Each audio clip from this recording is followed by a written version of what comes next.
Hello, this is Max Reed from the Manitoban. Today, the U of M Economist Society put on a career panel with experts and professionals in their field. They discussed the careers that they could pursue afterwards and some of the topics that a lot of students have going out of school into the big wide world. We talked to some of the panelists, some of the professionals, and the organizers of the event. Here's what they had to say.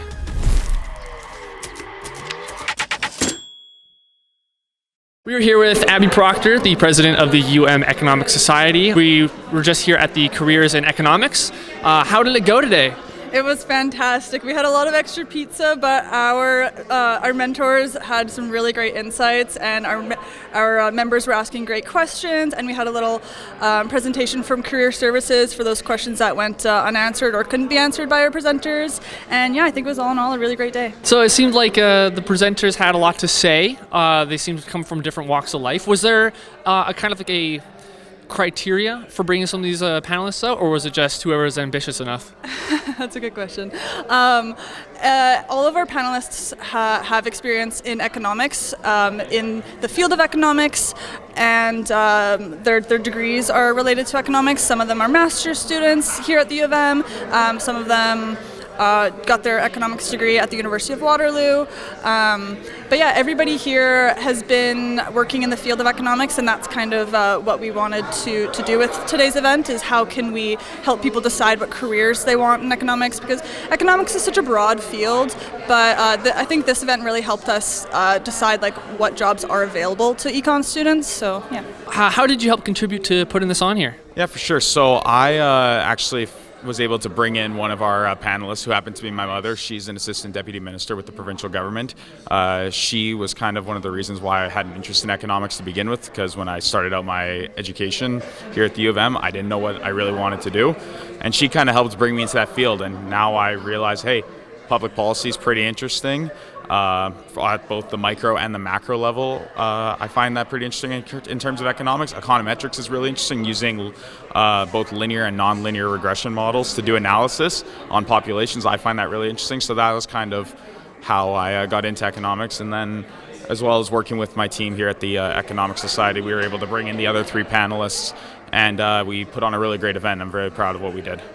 That's good, that's good. So it seems like you have a little bit of a generational lineage in economics. Yeah. Was there much more that you could learn from this panel that maybe you haven't in the past? Yeah, for sure. Like, I feel like a lot of people that study economics, like, people think economics and then they automatically think government, they think politics. They eventually think of the public sector.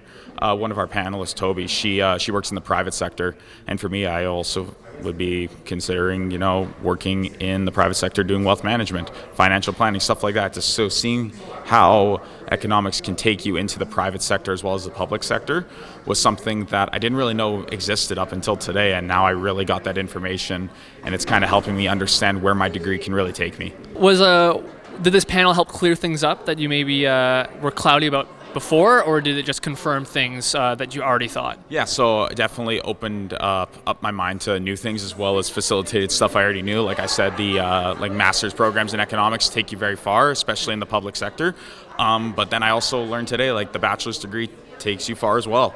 It doesn't matter what you study, it's what do you do with it. You could take a bachelor's in economics and you could work your way up to wherever the sky's the limit. What really matters is what do you do, and it shows building good communication skills, knowing how to facilitate a strong resume, a strong cover letter, and just have skills that employers are looking for is what's most important. What did you do outside of here? Like, what brought you here to discuss economics? I previously was the co-president of University of Manitoba Econ Society in 2022-2023, and I did see that they had a posting for why economics, and I was like, I remember when I was organizing that event, I wanted someone with career to come and talk instead of like professors, just to get like what jobs can I get outside. So I was like, oh, I can totally do this. And after I left school, I was reached out to like train the next president on like how we do stuff. So it was much easier to just be like, oh, I can come in and talk if the students need someone to listen to. And I have done a little bit of like career jumping, so okay. I have experience in giving tips on that too as well. Nice. So with that career jumping, is there any like specific career you landed on that maybe would give you some tips for some other economy students? Of course. I would say explore the path a lot more. I started in wealth management, I moved to finance, then I moved to accounting, and now I'm in data analytics. Wow.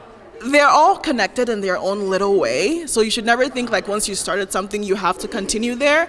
You can pivot as much as you can to find something that interests you. I think when I was leaving school, no one told me how much I would see something else that interests me. I want to pick at that, or how it is safe to pick at that. Of course, you also have to think of other dynamics like the job market and how picking at that might be difficult.